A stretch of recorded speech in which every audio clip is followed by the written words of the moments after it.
In 19... The topic is As Soft as Cotton, a novel by Judge JCarter-Ball. And of course, Judge Carter-Ball is talking about the first individual in reference to this particular novel. Let's pick up with that information. Okay. As I said earlier, after we had an empty nest, and I pulled out those notes I'd written, and those notes would become my first novel. And I created 3 characters.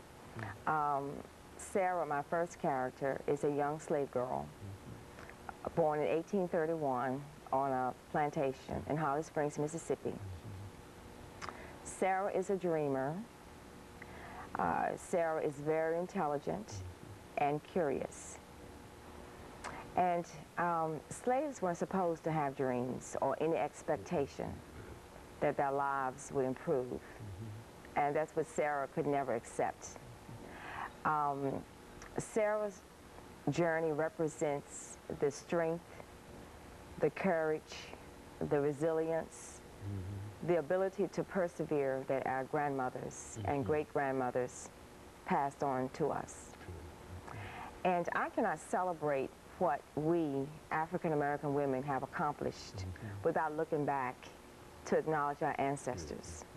Their courage, their faith, their ability to push forward in the face of pain and suffering.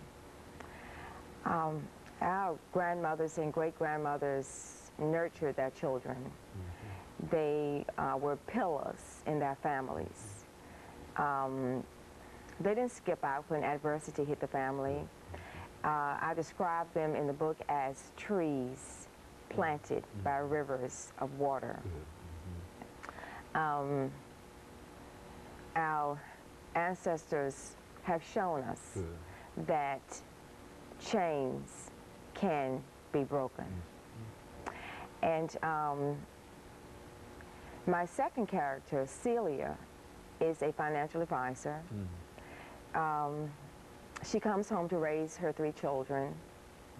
Now, most of us have received one of those phone calls that throws our day off track, or maybe even our week off track. Well, one morning, Celia gets a phone call that throws her life off track. And her journey is her struggle to keep her family together, to keep her sanity, to get her feet back on the ground, to get her life back on track, just as we do in our lives. Something throws us and we have to sort of regroup and have to keep going. That's her journey. Rainey, my third character, is a young, brilliant college student.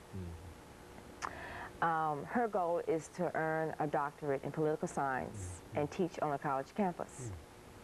One day, someone suggests to her that she should run for city council. Well, she thinks about it, and she discusses it with her husband, and he advises her to go for it. Oh, good. And that's exactly what she does. And that is the beginning of her political career. Rainey's journey represents what I think the future may hold for us. As Soft as Cotton, the release was delayed because I wasn't quite comfortable with some of the details of Sarah's journey. All right. And I must acknowledge Gloria McKissick and Dr. Reeves Mitchell, both history professors, helped me better understand what it may have been like to be a slave, to be African American in the 1800s. Because although Sarah is a fictional character, our history, African American history, is nonfiction. The pain, the suffering, the humiliation that our ancestors endured in those cotton fields and antebellum homes was very real. And I